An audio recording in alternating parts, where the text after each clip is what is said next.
Hello, everybody, guys and dolls. I hope everybody is well. Let's see here. What's that? That's not working. That's better, I suppose. That might be even better. Okay, let's do that. All right, so,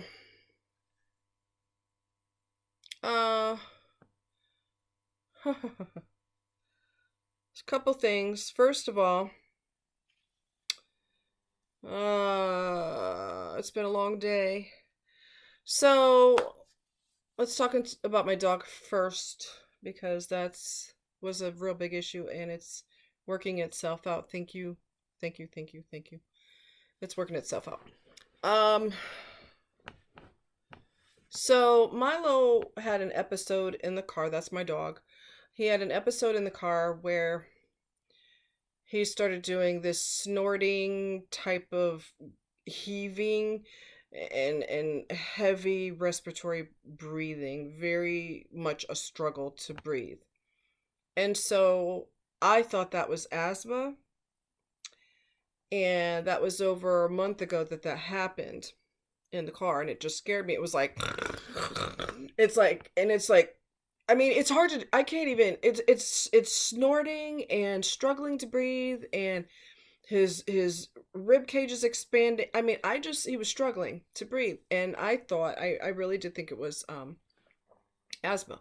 Well, it wasn't asthma. What it was kennel cough, and I didn't know. So it got worse and worse and worse. It eased up a little bit when he was on Cefaxlin, whatever the shit it's called. Anyway, it's an antibiotic. Okay, cephalexin, I think it's called. Anyway, so it calmed it down. So it was kind of deceptive in the fact that I thought, okay, well, we're good now. No, we're not good because it happened again yesterday or the day before, or I think yesterday, and it just got worse and worse and worse and worse and worse. And then the cough got worse, and then here comes um salivating and nose running and lots of goop in the eyes, and I'm like, okay, this is starting to look like a respiratory issue because of all the symptomology combined. So this is starting to look like. So anyway, long story short, took him to the doctor 2 hours away because doctors in Columbia, Missouri, veterinarians in Columbia, Missouri, are going to nail you for as much money as they can. They know the symptoms of kennel cough. They know the symptoms of kennel cough. They deal with it all the time. All right? They deal with the symptomology all the time. So all you have to do is explain it, and they know exactly what's going on. However, it's not so simple. They want to nail you. So if we had gone with one of the vets in town, they wanted $119 for the visit. They wanted an additional $195 or so for the x-ray. So you're talking $200 right out the gate, and that's not going to cover medication or anything else. So I wasn't having it. There's no reason for him to have x-ray. Y'all know what the symptomology is. You could see it with your own eyes. Why do you need to have a diagnostic test done when you could see with your own eyes what's going on with him? So we went to the real doctor. He's a real veterinarian, and he's in Palmyra, and he's with Agromed. And he is one of the best doctors out there. People travel from all over Missouri. I kid you not. They drive long distance to go all the way over there to see him because he is not going to nail you financially. He's not going to rob you blind. He loves your animal. He cares about your animal and wants the best for him or her, and is going to give you medication and is not going to ream you on the medication either. So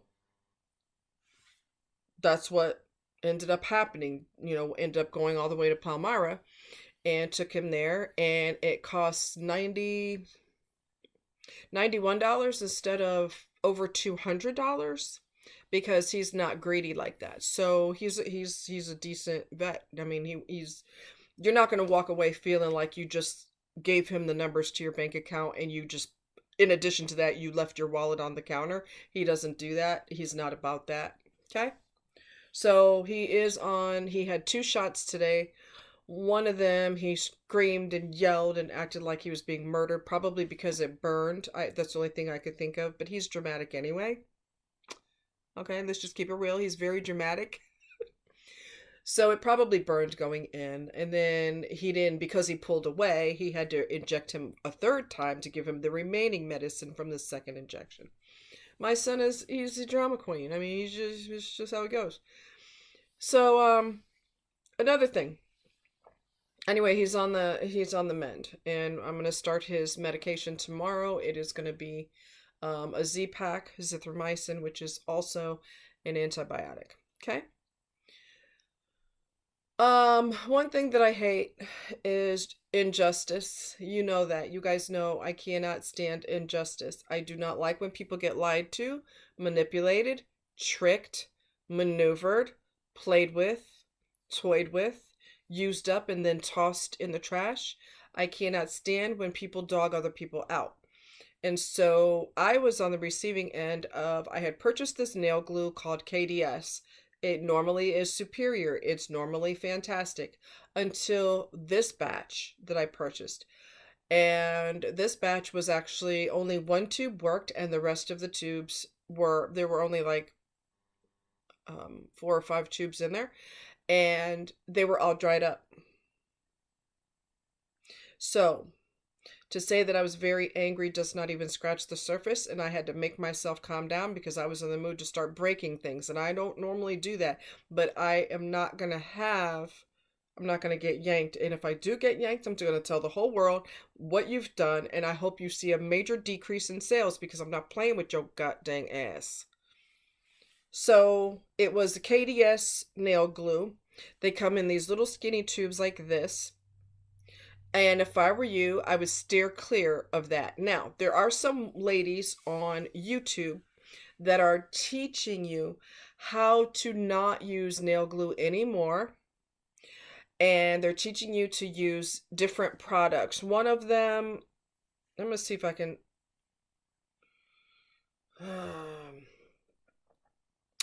One of them uses these 2 pink bottles. They're 2 little pink bottles that she uses. And she puts the nails on, presses the nail on, and then she puts that pressed nail on underneath the what do you call this? The UV lamp to cure it. So there's 2 bottles, and they're pink, and you can get them on Amazon. And I don't remember the name of the product. I'll have to research that for you or something. Anyway, she doesn't use glue at all, and she says that the nails last about 3 weeks or so. So, hey, that works. And then she puts after it cures, she puts the first bottle on again on top of the nail, and then she puts that under the UV, and then she puts one more coat of the other. And I can't, like I said, I can't remember the name of it. I'll have to figure out what it is and tell you or something. But yeah, don't use nail glue anymore. It doesn't work. The product sucks. They don't last. I don't care what nobody told you. I don't give a rat's ass what nobody told you.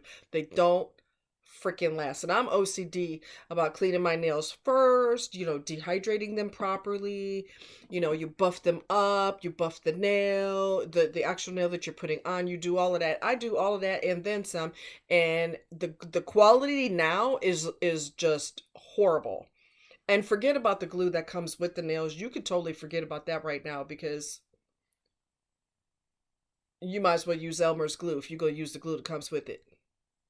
All right? I cannot stand crappy service. I can't stand that. I cannot stand that. All right?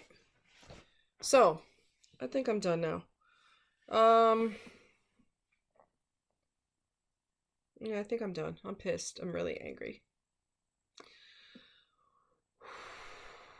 So, anyway, kudos to the Agromed clinic. They're amazing. Palmyra. They're amazing. Okay, so let's talk about this. Because I've been meaning to go there, and for some reason, I didn't. And what is the deal here? There we go. All right. Let's talk about, because I was thinking about this the other day. Let's talk about long distance relationships because a friend of mine, we discussed it the other day and whether it would work or not, whether long distance relationships actually work. They do work. And I'm going to tell you what the parameters are. Both people have to be committed. Both people have to have excellent communication with each other. Both people have to want each other, not one person sits on the throne and the other person worships them or falls in love with them while they sit there and enjoy all the love coming their way. No, no, no, no, no. We're talking about mature adults that are capable of loving someone else and who do not have issues up here. So there has to be mutual feelings on both sides. There has to be mutual desire on both sides. There needs to be fidelity on both sides. There needs to be a discussion of, hey, we could try this out. Is one of you willing to eventually, if you get real serious, right? Is one of you willing to live with the other one in the same city as the other person so that you're in each other's space? So basically, no, you're not in each other's same city right now. But that doesn't mean that you can't be in the future. Okay? So as long as the desire is there and the effort is there, mutual, okay? Mutual effort is there. The communication's there. You see each other on video. You talk all the time. You share all your moments together. And you start to build towards a common goal of having a solid foundation for your relationship to be on. You will be fine. You will be absolutely fine. I've done it. And I eventually married the person. Okay. So it didn't work because he's a robot. And women do not get off on being married to dead people. So, yes, that's going to be a freaking problem. And after 6 years, I was done with being married to a Sears mannequin. Um, but yeah, we were in different states. You know, I was in, let me think here. I was in New Haven, Connecticut at one point. He was in New York. I was living in New York and I met him in New York, but I eventually left New York because it was so outrageously expensive. And then we were still engaged, of course, and I ended up moving to Connecticut and we stayed in touch with each other and we eventually moved to Baltimore, Maryland together. So, he was going to college right down the street from where we lived. Like, they're super long blocks, but technically down the road. And so it worked out and we moved in together and we eventually got married and all of that. So we were in different states probably the majority of our relationship, though with college breaks, he would come, back to New York when I was living there because that's where I met him is in New York. And he would take college breaks and he would come home and we would hang out and he would visit me in Connecticut and we just had commitment on both sides and determination on both sides. Okay. Um, so yeah, it can work. Are you willing to put the work in? Because if you're going to have a future with this person, you feel like mutually, okay, I have to keep emphasizing mutually. If you mutually feel like we really don't want to be without each other, we really want to build a life together, then you don't live in the same city, but all the effort and the money and the time that you spend to see each other all the time is all an investment in your future because you're planning to be in the same city in the future anyway. So everything that you do is not a waste of time. You're gonna eventually be together. It's an investment. It's an investment in your future is what it is. So yes, it can work, but you both have to be determined. And you can't have a situation where one person feels like they feel too needy, like I can't function without you. I need you every minute of every hour of every day. Like, God, how come I haven't talked to you today? It's already been 2 hours and I haven't heard your voice. Blah, blah, blah, blah. That's not gonna work. You have to be an adult and you have to be able and willing to be without this person every day in the physical sense. You cannot, I don't mean physical as in, getting it on. I'm talking about in each other's space, in the same room, in the same bubble, in the same vicinity. You're not, but you can see each other on the computer. You have to have a sense of individuality, and you have to have a sense of, you can't be needy. You can't be needy and clingy, because that opens the door to infidelity. When people are clingy like that, it opens the door to infidelity, because the person's like, I haven't seen you in 6 months, or, well, not, well, if it's a military situation, it could easily be 6 months that the person hasn't seen. And so there's a high incidence in the military, for example, a high incidence of, uh, divorce and infidelity and all kinds of craziness, because people cannot be without their partner. They cannot handle a long extended TDY. A TDY in the Air Force is a temporary duty assignment. So your husband, I'll just use this husband as an example, it could be a wife. The husband might go to Turkey for a TDY for, I don't know, 12 months or so. But they come home, periodically they come home. And if that's not enough for someone, and they can't function without someone in their space all the time, there's going to be issues. I'm pretty independent. I'm not clingy. I don't need somebody in my face all the time. I love you. I'll talk to you later. I'll see you in 2 months, 3 months, whatever it is. I'm okay with that, because I'm not clingy. But some people can't handle that. So in situations where a person is too clingy, that other person being absent for long periods of time is just not going to work for them. But you need to be honest with your partner and say, I love you dearly, but you're in the military or civilian world, and I don't get to see you enough, and I can't handle that. And I'll give you a prime example, which was jacked up, because he's a good-looking brother. He's not a brother. He's Mexican. Latin? Hispanic? Something. Anyway, he's fine. He's a detective in Florida. And I was watching a criminal case, because y'all know I do this.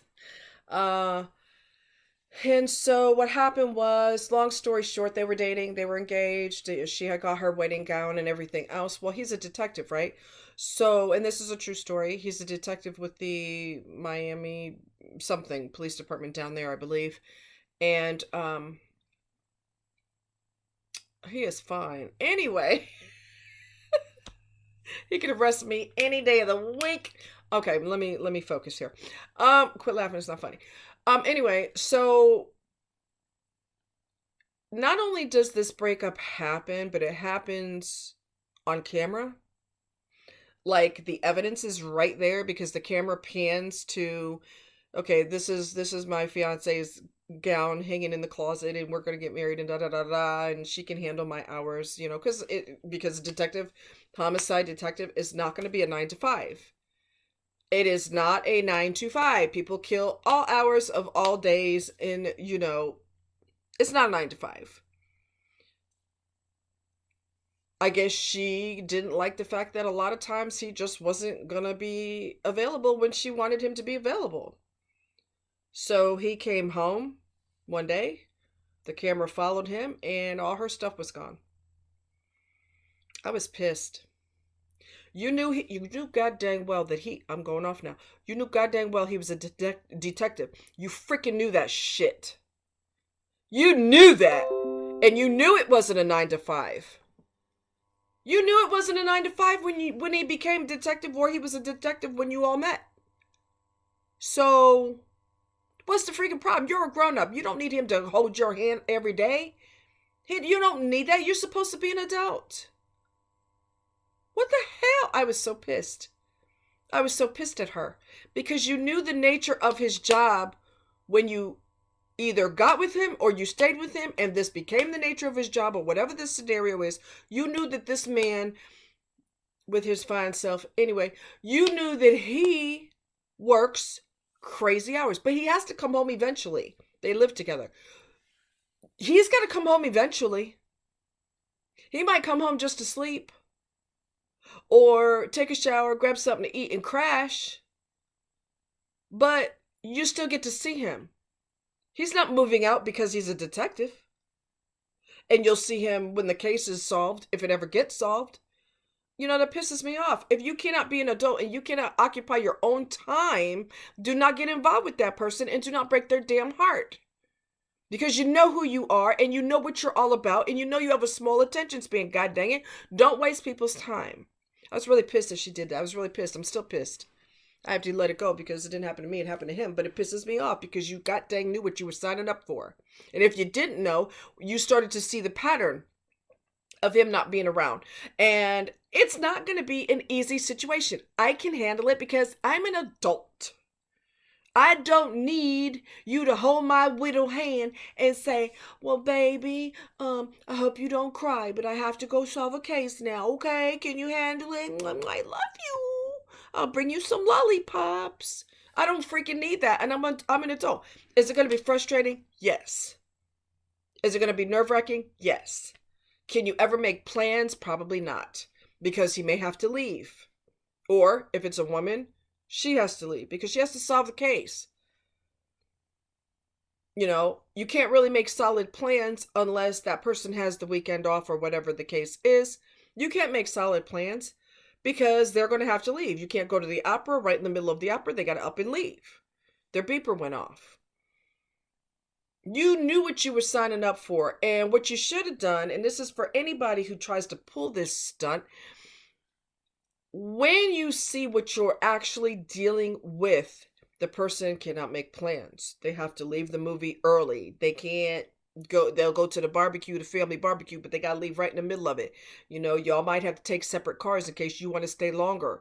You know, you got to make it work. This person's busting their chops and risking their life to have a future for you, and you can't handle that?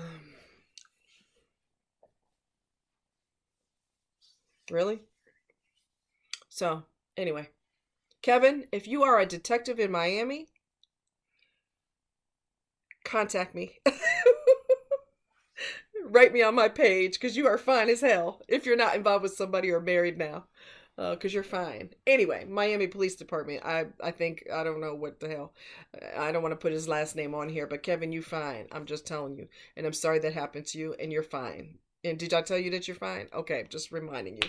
Anyway, hit me up, bro. So anyway, what I'm saying is, seriously, no, on a serious note, if you cannot handle the person being gone all the time, you can't handle that they don't work a regular 9 to 5, and they may have to get up at 4 o'clock in the morning. And let's just keep it raw. We all adults up in here.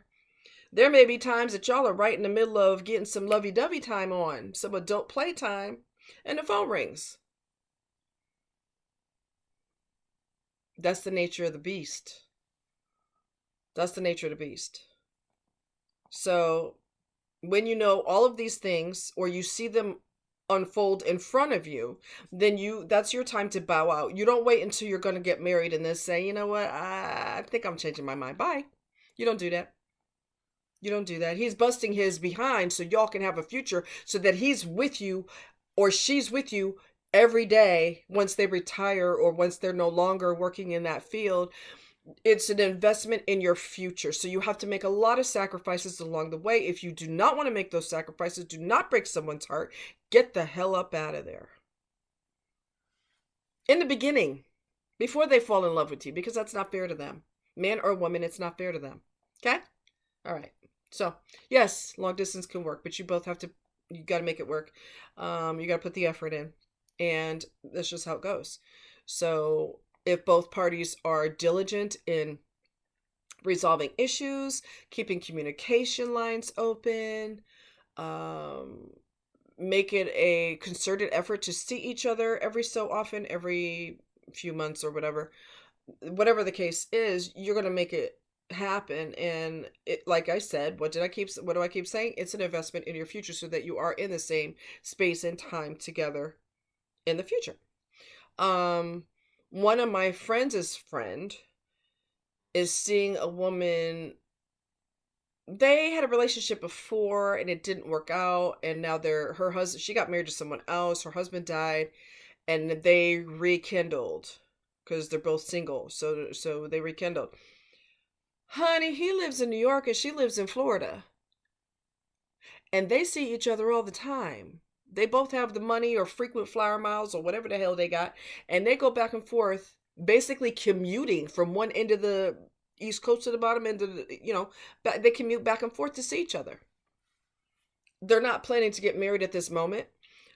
Who knows what the future holds, but they are definitely putting the time in, and they see each other all the time. He's in New York, she's in Florida. So, yes, it can work. And they love the hell out of each other. So, yes, it can work. But you gotta make it work. You gotta put the effort in. You can't be a slacker and expect it to the relationship to flourish, because that doesn't work. Okay? All right. Much love to y'all. I think I'm done with my rant. Kevin, give me a call with your fine ass. Arrest me, baby. Y'all quit laughing. It's not funny. Talk to you later. Bye.